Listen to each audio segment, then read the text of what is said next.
This is Blue Leader Nation. Blue Leader Nation. We're here to develop those men and women in law enforcement who want to be respected leaders and to mold you into becoming a legendary leader. If it's leadership, personal growth, and self-development, we're talking about it. Whether you're new or a veteran, you've found your new home.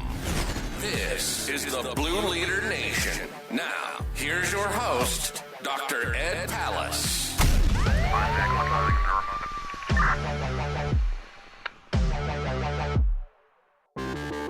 Welcome back to the Blue Leader Nation podcast. I'm your host, Ed Pallas, where we have real talk for the next generation of law enforcement leaders. I'm pretty excited today. My guest is Nicholas Loumos, founder of Guardian Consulting.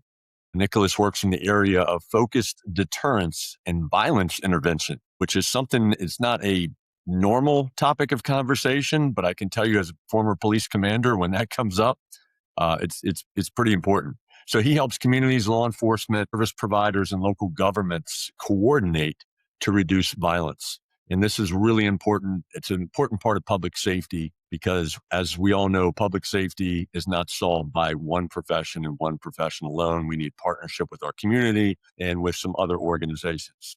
So Nicholas, welcome to the Blue Leader Nation podcast. I'm glad you're here. Thank you. It's an honor to be here. I really love where you're coming from. I love the goal of this podcast and this project. My goal for today, my goal is I want to help share some helpful frameworks about policing community violence with special unit commanders and their supervisors and anyone else who's interested in that thing. So we're going to get real tight focus. My goal is to share those frameworks and then give a few takeaways that any of these commanders can use in the field today. If you want more in-depth thoughts or training, whatever on that, reach out and we can talk. Yep, absolutely. So I do want to get into Guardian Consulting, but before we get into Guardian Consulting, can you tell us a little bit about you and your origin story? Yeah, so my background is basically a mix of community violence intervention, which is essentially CVI, you hear me say this a lot, which is essentially specialized social services for violence reduction. So CVI are your violence interrupters, people like that who are these specialized social services who are reaching out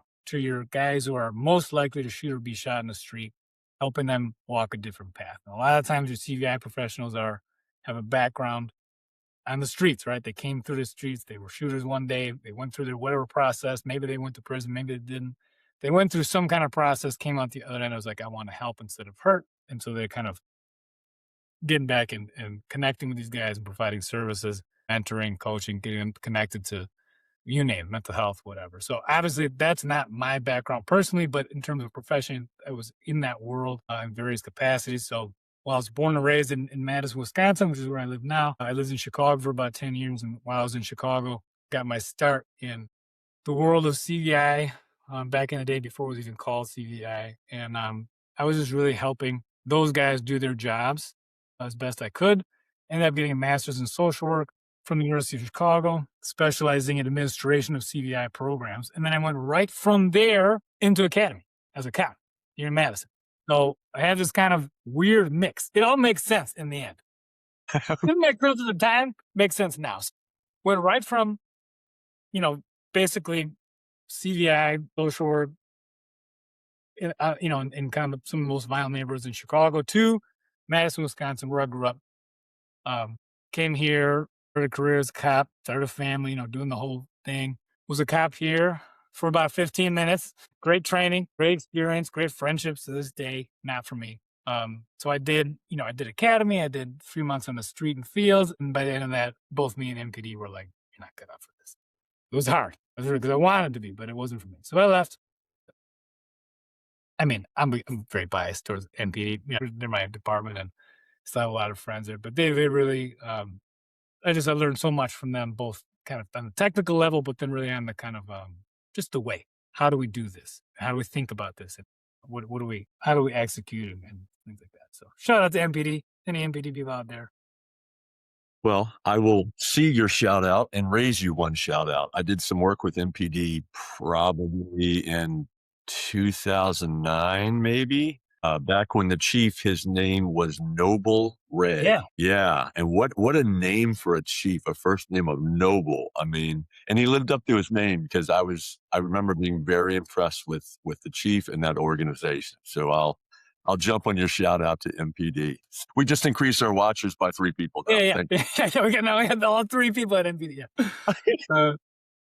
And so from MPD, so I left MPD end of February 2020, like March 1st, basically. I leave and it was funny because I'm so sick. I was like the sickest I'd ever been right at the end. I'm like, oh my God, Chief, you do not want to do this exit interview in person. I don't want to give you this. And he was like, oh, maybe it's that COVID thing you heard about. I was like, yeah, have you heard about that weird COVID thing? Some cruise ship somewhere in the, so that happened. And then I was very lucky that I got left MPD, got picked up that afternoon by a very small CVI nonprofit in Madison, who's executive director, and I had got to know each other the past couple of years. And he was like, I need you to come on and help me build out this organization. Because at the time, Madison's, to this day, Madison has very low rates of any type of crime. Very safe city, but especially with shootings, very low. But they were starting to crop out. And we're like, we need to have this CVI capacity built out because it's starting.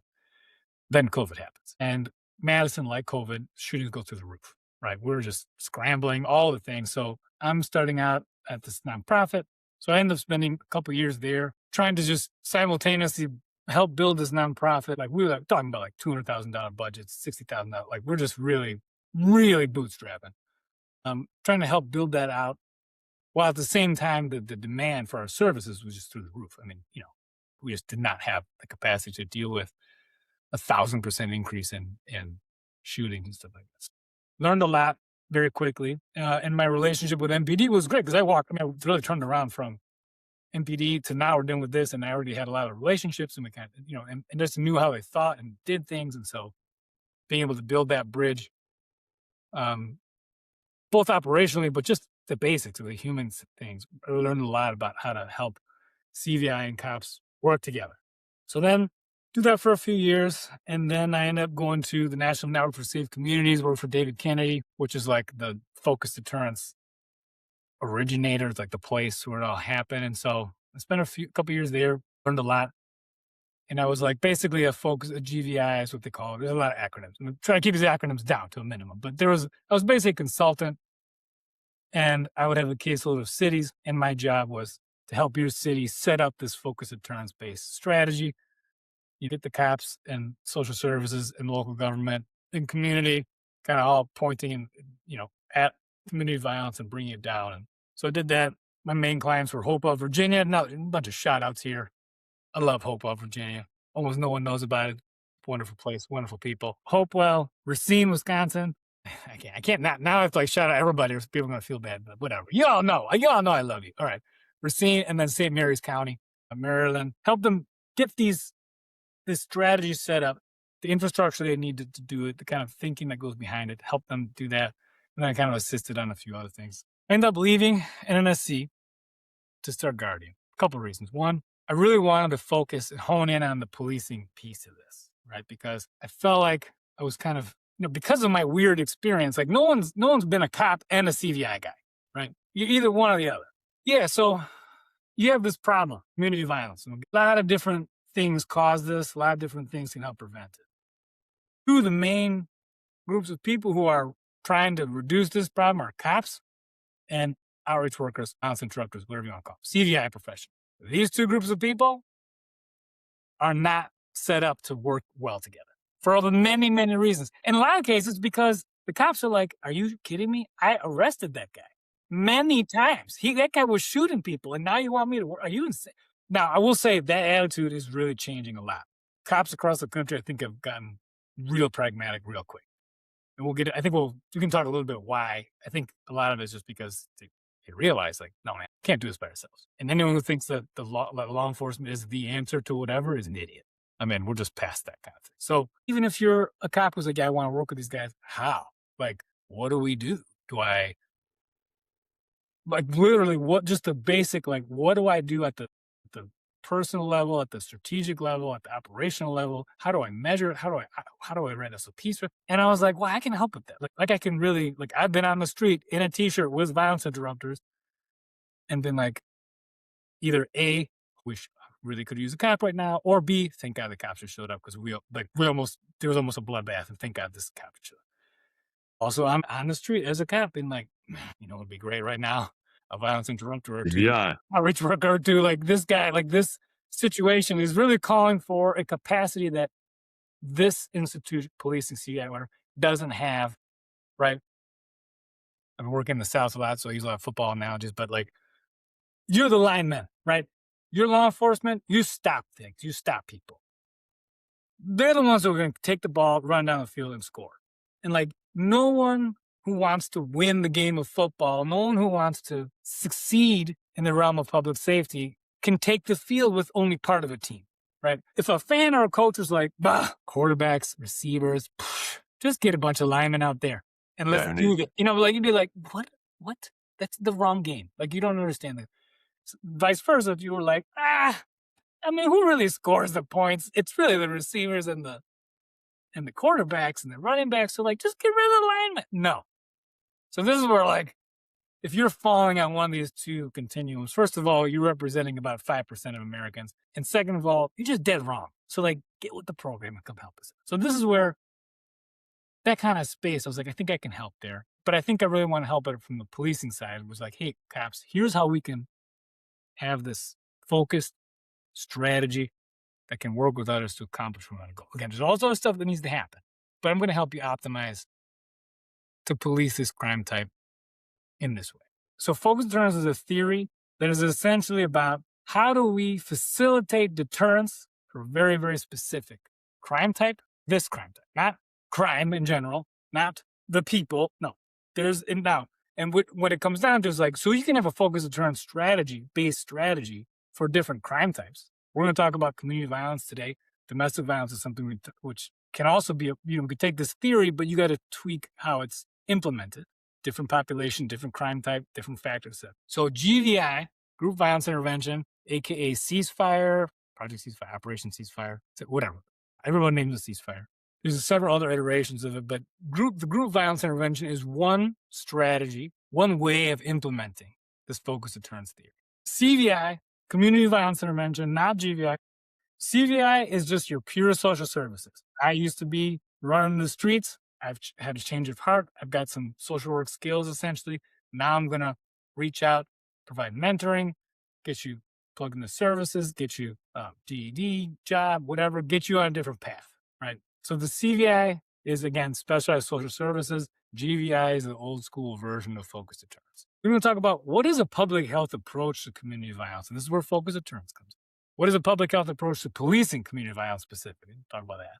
And then we'll kind of get into these main takeaways for what a special unit commander or their supervisors how can they really think and take this away so that today, tonight, tomorrow, they can get some value out of this conversation. So, yeah, and honestly, that's really what we're looking for is, what value, because I'll be honest, as when I was a police commander with my old agency, we didn't use these acronyms, but we had somebody on the street who was, formerly in prison, that kind of thing. And I'll be honest, the majority of the impression was he and his team had cookouts with people, and I'm not sure we saw a tangible return. Now, that could be my ignorance. That just could be I just didn't know enough about it. Could be true. But what I'd be interested in is how, if I'm a police executive, yes, and I'm working with somebody like you, what's in it for me? How is this going to benefit my community, my cops, and how can we work better together? Yeah, exactly. And CVI, remember, is a form of social work that is in its infancy. It's essentially where policing was 100 years ago. So you think back 100 years, policing was barely professionalized. Like, it was still very, very, like, the idea of investigating crimes wasn't a thing. The idea of, like, there were so many things that it wasn't even a profession yet. CVI wasn't even named CVI until like 6 years ago. Okay. Like, when I first started it, it was just like violence prevention, or, it was like people doing stuff. And then it's professionalizing at an exponential rate. It is still somewhere between 30 and 5 years old. So, you got to understand where the profession is on its development, which means in terms of, like policing, its level of quality is across the board. You can have really well implemented CVI strategies that are going to get you a 60% reduction in homicides. You can have terribly implemented CVI strategies that you don't know what the hell they're doing. So I'll put that out there. So, but let me take a step back and like community violence. What is this thing I keep referring to? So let's just drill down on what community violence is and what it's not. So this is a crime type, a very specific crime type that we know by many different names: gang violence, street violence, whatever, shootings. It's people not related to each other, right? Not domestic, who are using firearms to settle interpersonal differences, disrespect. And yes, is it just firearms, or are we talking about any type of we can talk about any, I mean, we can talk about other stuff, but the majority is firearms, right? Okay. All right. So that's what we're focusing on, because I remember you said we're going to focus on different kind of niches of crime, if you will. Okay. So firearm violence. Yep. It's really about settling. It's issues of disrespect being settled with firearms, right? Now, the disrespect may be you beat my ass the other day and filmed it and put it on Facebook, and now I got to respond. So it's not that violence is not involved. It's not that a fist fight might not involve or a knife might not be involved. It might be we had a drug deal and you ripped me off and now I got to respond. So it's like, that's that drugs are not involved, but it might be you cheated on me, my girl cheated on me with you and now I got to come back with you. So it's like, there are so many, but it's disrespect. Maybe it's you shot me. Maybe it's you shot at my friend. Maybe it's whatever, but all of these things. Here's a common one that I would see is people didn't even know each other, but one gang would disrespect another on Facebook or Instagram or TikTok.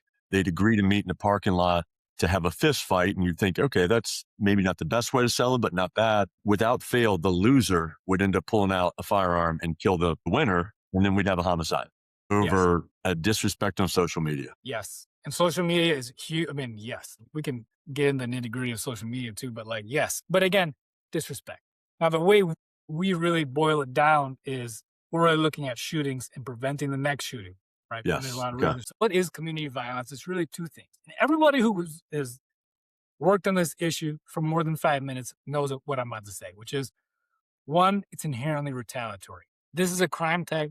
One of my friends and mentors from MPD, I remember him telling me about this light bulb moment when he was a lieutenant during a huge spike in shootings in Madison. He was in charge of their special investigations unit, and he was like, he had this light bulb moment. And he was like, this crime type is unlike every other crime type because it causes itself. No one shoplifts on one side of town, and then 3 weeks later, somebody else shoplifts like 4 times at a different place because of the first guy's shoplift. Like, it's just, that's not a thing. But you shoot at me, and now my friends come and shoot at you, and now your friends are shooting at my friend's house and my friend's baby mama's house, and now, and like, so these, exactly. And so the criminal justice system is just not designed for that. It's designed for this one thing happened by this one person, and we're gonna do. It's not built for this retaliation kind of component. And this is something that we have to adjust if we want to be more effective. So first thing about community violence is it's retaliatory. The second thing is it's concentrated. It's not just concentrated, it's hyper concentrated. When we're talking about a city, let's say you got a city of 100,000 people. So Portsmouth, let's take Portsmouth. Portsmouth, population about 95,000 people. Just Portsmouth, Virginia. Very violent. I was just there. Okay. I love Portsmouth. And I love Portsmouth. Again, Portsmouth PD. America's first SAVE unit, which we'll talk about in a bit. Chief Jenkins. Like, this is a department that is dealing with challenges. Every challenge that every police department in America is facing, Portsmouth deals with it, but at another level. You have staffing problems, Portsmouth has 100 cops. You have whatever issues with there's just the level of issues that this department is dealing with is just on another level. So, but anyway, 2024, Portsmouth has 40 homicides. Probably 3-4 times that in bullet to body injury shooting. But in a population of about 100,000, the number of people who are shooting at each other are probably less than 100. And that's at a homicide rate of a lot, right? Rule of thumb, 0.1%. You have a shooting problem, you have a community violence problem in your community, there's only about 0.1% of your population is actively shooting at each other. Let's to be clear, though, they're not shooting each other every minute of every day. So it's really 5 or 6 people this week. And maybe it's the same 5 or 6 guys next week. Maybe it's a different set of 6 guys. So the first thing when you think about concentration, this can be really helpful because you're like, I have this gigantic public safety problem, but it's like, you have 25 guys shooting at each other. So hang on. Let's deal with those 25 guys. You don't need to deal with gun violence. You need to deal with the 3 guys who are going to shoot each other this weekend because they got in a fight last week. All right. So this is a great point. Now we're getting down to the nitty gritty that I think people are going to want to hear. All our listeners know they know all this Yes. stuff that we're talking about. It's that small percentage of people. It's the social media disrespect. Okay. So now let's bring it down to where the rubber meets the road. What do I do if I'm in charge of this district or I'm in charge of this investigation? How do I bring somebody like you in to help? What does that look like? So we can talk. I'm going to fast forward to the juicy bit and then I'll back up. But like really what we are thinking about is we're going to optimize your unit for 3 questions. A shooting happened last week. Okay. The 3 questions that we're going to try to help optimize your unit for is who did it? Who's next? How are we going to stop the next shooting? I like it. Being obsessed with those questions is what it's all about. And we'll talk about how we actually build those out. Because again, it takes a lot of planning, a lot of relationship building, and a lot of training. And like, it's not just something you can just magically do. Right? Who did it right off the bat, right? Like, who did it? Well, how do you get to a point where we know who did it? And this is where a lot of this is why you need a special unit, partly. So where a lot of the relationship building and intelligence gathering happens before the shooting ever happened, right? If you are, and again, this is where the criminal justice system is really designed to start over every single time. Start from zero. A shooting, okay, let's investigate.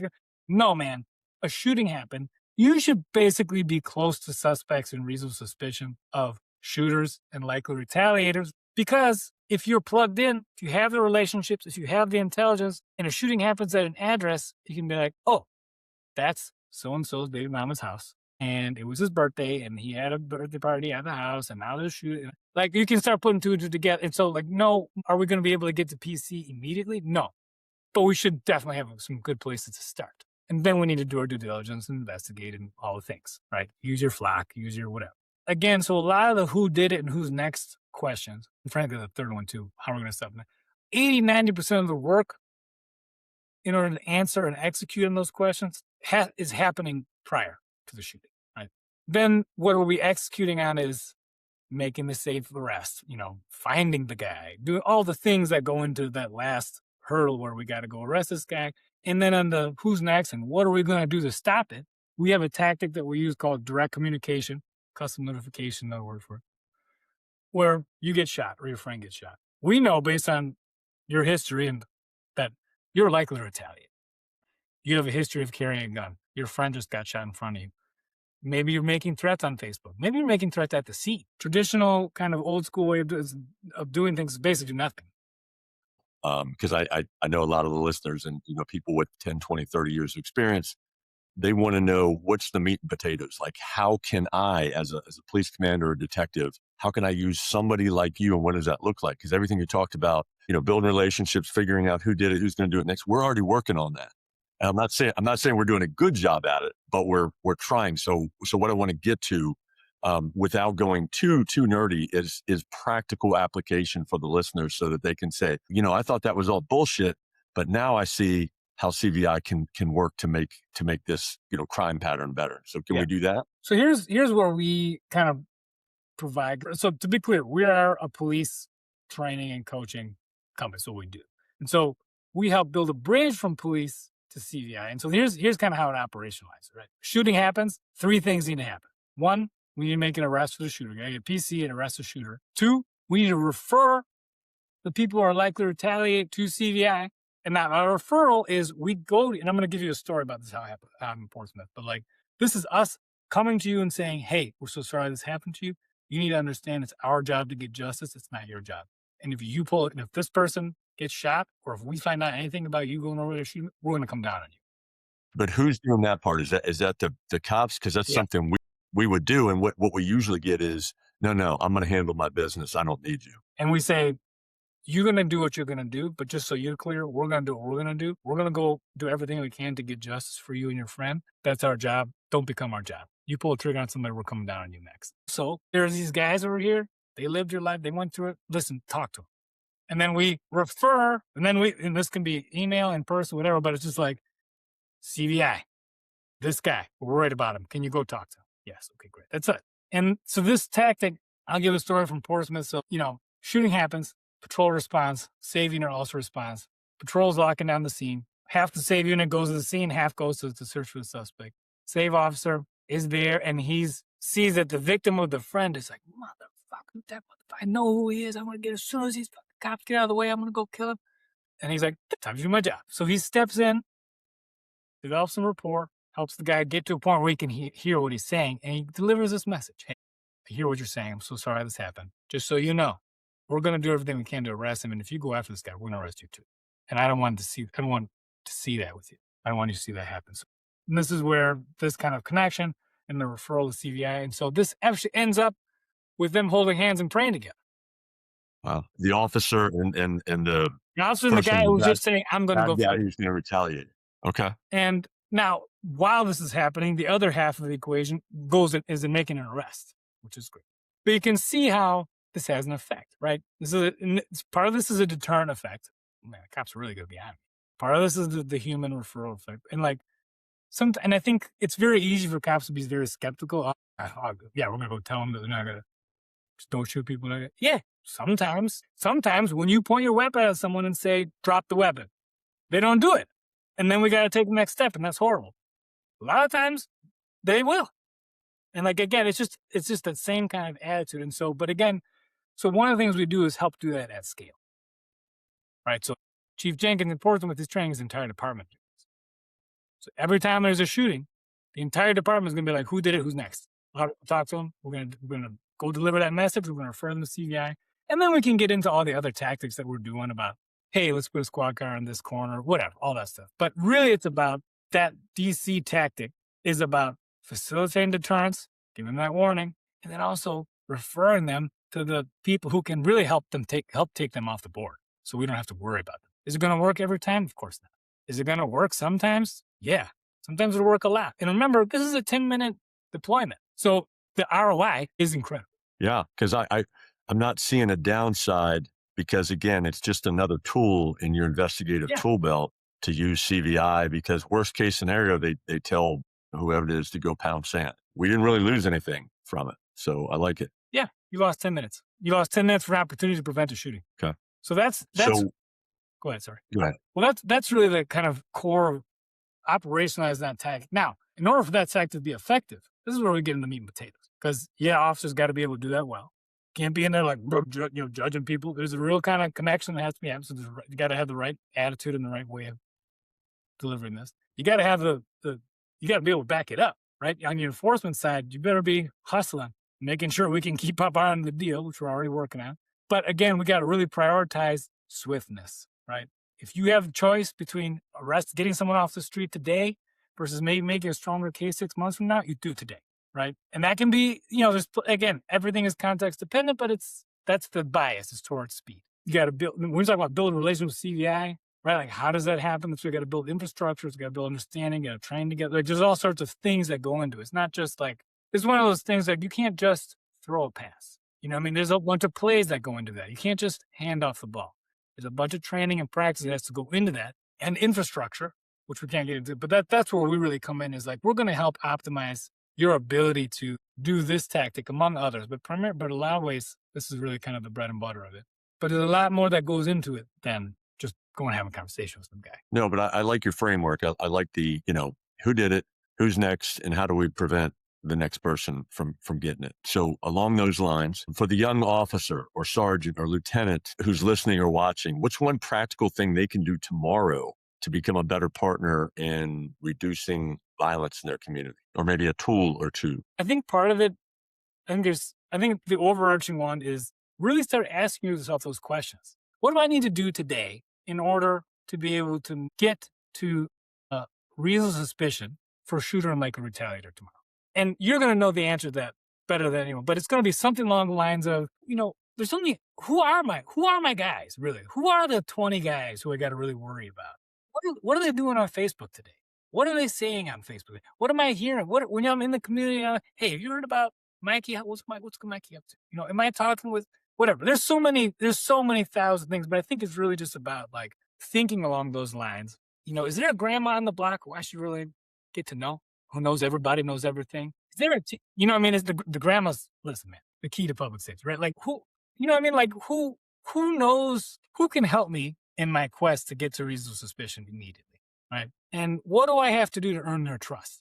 maybe that would be the easiest. Maybe it's in terms of like a one takeaway, who is that person? Who are those people? And get ready to be humble and get ready to work hard for that trust. Right.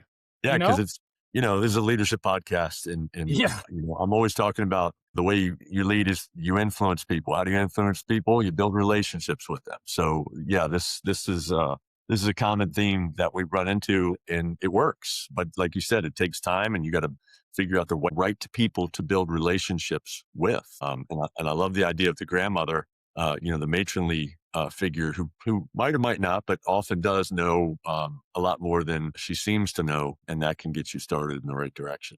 So for our listeners and our watchers, how do we get in contact with you? What does that look like? You can check out our website at guardianconsulting.us. You can reach out to me directly at MLOUMOS at guardianconsulting.us. You can check out our Substack, Guardian Way. We're just kind of our own podcast in infancy, but that's basically interviewing. Nice. It's basically interviewing commanders of special units who police.